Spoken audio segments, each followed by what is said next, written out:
안녕하세요. 하나님 말씀의 성취를 보고서도 여로보암은 돌이키지 않습니다. 오늘 본문은 열왕기상 13장 25절에서 34절입니다. 25절. 그곳을 지나가던 사람들이 시체가 길에 나뒹굴고 시체 곁에 사자가 서 있는 것을 보고 가서 그 늙은 예언자가 살고 있는 성에 알렸습니다.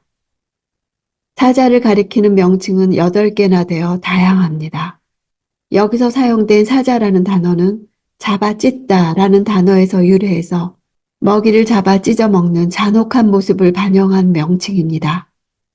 사실 사자는 배가 고프지 않으면 사냥을 하지 않는 습성을 가지고 있습니다. 그런데 본문의 사자는 죽이기만 했을 뿐 먹지 않았습니다. 이는 사자가 줄인 배를 채우기 위해 사냥한 것이 아님을 보여줍니다. 서 있다는 단어는 모시다, 섬기다 라는 뜻으로도 사용됩니다. 사람이 많이 모이는 길에서 마치 그 시체를 지키는 것처럼 그 자리를 벗어나지 않고 서 있었던 사실 역시 하나님의 섭리가 아니면 설명될 수 없는 초자연적인 일이었습니다. 하나님의 사람의 시체와 나귀와 사자는 그 길에서 여로보암과 북이스라엘 모든 사람에게 하나님의 말씀의 신실함과 엄중함을 전달하면서 모든 사람들의 뇌리에 결코 잊혀지지 않을 만큼 충격적인 장면을 연출하고 있습니다. 하나님이 특별히 선택한 사람까지도 하나님의 말씀을 어겼을 때 피할 수 없는 심판을 받게 되는 것을 보았습니다. 하나님의 말씀을 어기고 우상을 숭배하고 있던 그들은 자신들에게도 하나님의 심판이 엄습해오고 있음을 마땅히 자각하고 회개했어야 했습니다. 26절. 잘 가고 있던 하나님의 사람을 데려왔던 예언자는 그 소식을 듣고 말했습니다. 그는 여호와의 말씀을 듣지 않은 하나님의 사람이다. 그러므로 여호와께서 그를 사자에게 넘겨주셔서 사자가 그를 찢어 죽인 것이니 여호와께서 그에게 말씀하신 대로 됐다. 넘겨주셨다는 단어는 전쟁에서 누구의 손에 넘겨준다와 같은 의미의 단어입니다. 이것은 그가 유다 선지자의 죽음이 여호와의 심판이라는 것을 분명히 밝히는 것입니다. 이 같은 말씀의 성취는 거짓 선지자였던 그로 하여금 하나님의 사람의 죽음을 하나님께서 이루신 사건으로 받아들이게 하는 것이었습니다. 동시에 베델에서 하나님의 사람이 전달한 말씀을 진실한 것으로 인정하게 했습니다. 이러한 변화는 우상을 숭배하던 이스라엘 백성들과 여로보암의 태도가 어떠해야 할지 방향을 제시해 주는 것입니다. 28절. 그는 나가서 그 시체가 길에 나뒹굴고 나귀와 사자가 곁에 서 있는 것을 보았습니다. 사자는 시체를 먹지도 않았고 나귀를 찢지도 않았습니다. 이 시점은 사건 발생 이후 어느 정도 시간이 지난 때였음에도 불구하고 현장은 그대로 보존되어 있었습니다. 이는 그 선지자로 하여금 이 일이 하나님의 심판의 결과였음을 분명하게 확인시키고 그를 통해 이 사건의 의미를 분명하게 전하도록 하기 위한 하나님의 섭리였습니다. 한편 율법에 따르면 피살된 시체가 매장되지 못하고 버려져 있을 경우 그곳에서 제일 가까운 성읍에 있는 사람들이 와서 그의 가족들을 대신해서 그의 죽음과 흘려진 피에 대한 정결 예식과 장례를 치러줘야 했습니다. 그렇게 하지 않을 경우 그 죽음으로 말미암아 그 성읍이 부정해지고 그 죽음에 대한 죄책을 그 성읍에서 찾을 것이라 하셨습니다. 그럼에도 베델 사람들은 그 시체를 통해 당신의 분노를 드러내고 계시는 하나님의 심판과 저주를 두려워하며 율법대로 정결 예식을 행하고 그 시체를 매장해 주면서 자신들의 죄를 돌이켜야 했습니다. 그들의 행동은 저주스러운 책임을 그들 스스로 그들의 머리에 돌리는 것이었습니다. 30절. 그는 시체를 자기 무덤에 안치하고 그를 위해 애곡하며 말했습니다. 오, 내 형제여. 히브리인의 관습상 나그네의 시신을 자신의 묘실에 두는 것은 죽은 자에 대한 최대의 경의를 나타내는 것입니다.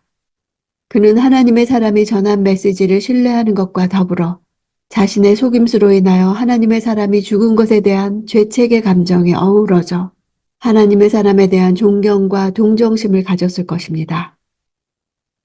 31절. 시체를 묻고 난 뒤 그가 아들들에게 말했습니다. 내가 죽으면 저 하나님의 사람을 묻은 무덤에 함께 묻으라.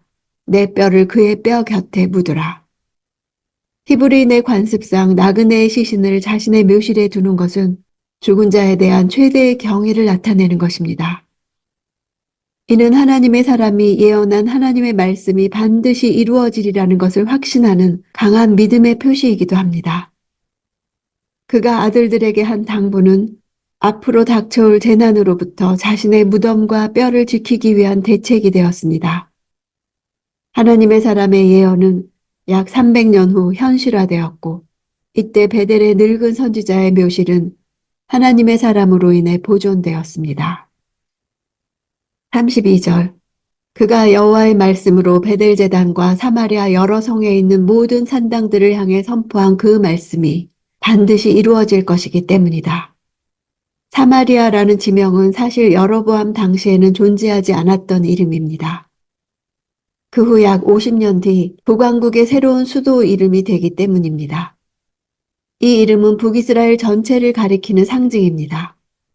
후대 기록자가 원독자들이 잘 알고 있는 사마리아라는 호칭을 사용하므로 선지자의 예언이 단순히 베델에 국한되는 것이 아니라 북이스라엘 전체에 대한 경고의 메시지임을 강조하는 것입니다. 33절. 이 일 후에도 여로보암은 그 악한 길에서 돌이키지 않았습니다. 또다시 산당에 여러 종류의 사람들을 제사장들로 세웠습니다. 누구든 원하기만 하면 그가 구별해 산당의 제사장으로 삼았습니다.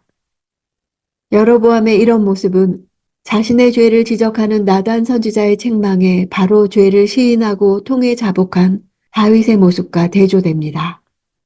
바로 이러한 차이 때문에 다윗은 많은 결점에도 불구하고 하나님께서 인정하시는 신앙의 표준이 되었지만, 여로보암은 북이스라엘의 우상 숭배의 전통을 세운 인물로 주목받으며 결국은 비참한 최후를 맞게 되었습니다. 누구든 원하기만 하면 제사장을 삼은 것은 여로보암 종교의 인본적인 성격을 잘 보여주며 이 종교는 결국 실패할 수밖에 없음을 보여줍니다. 삼았다 하는 동사는 채우게 하다 라는 뜻입니다. 여로보암이 제사장으로 성별된 자들의 손에 위임식을 위한 재물을 가득 채워준 것을 뜻하기도 하고, 제사장이 되고자 열망하는 자들로부터 뇌물을 받고 그들을 제사장을 삼음으로 자기 곳간을 제물로 가득 채웠음을 뜻하기도 합니다. 이 부분은 12장 마지막에 금송아지 우상을 만든 죄와 함께 13장을 감싸는 수미상관을 이루어 여로보암의 근본적인 죄가 하나님의 말씀을 듣고도 회개하지 않은 배도와 반역의 죄임을 강조합니다. 사람이 심판을 목격하거나 경고를 받아도 죄에서 떠나기가 무척 어려움을 보여줍니다. 베델의 예언자는 하나님의 사람의 죽음을 보고 그가 받은 말씀이 정말 여호와에게서 왔다는 사실을 알고부터 태도가 변했습니다. 그를 자신의 묘실에 두고 형제로 여기며 애도합니다. 그 결과 요시야 왕 때 하나님의 사람의 뼈와 함께 자신의 뼈도 보호받습니다. 그는 하나님의 말씀이 반드시 이루어질 것이라는 자신의 믿음을 그의 유골에 대한 명령으로 보여주고 있습니다. 이 사건은 우리가 어떤 죄를 지었더라도 하나님이 돌이키라고 보내시는 메시지를 받아들이면 회복하신다는 것입니다. 북이스라엘과 여로보암이 그렇게 하기를 원하셨고 포로기의 백성들이 그렇게 하기를 원하셨습니다. 오늘 나에게도 어떤 상황에 있든지 돌이키면 소망이 있다고 하십니다.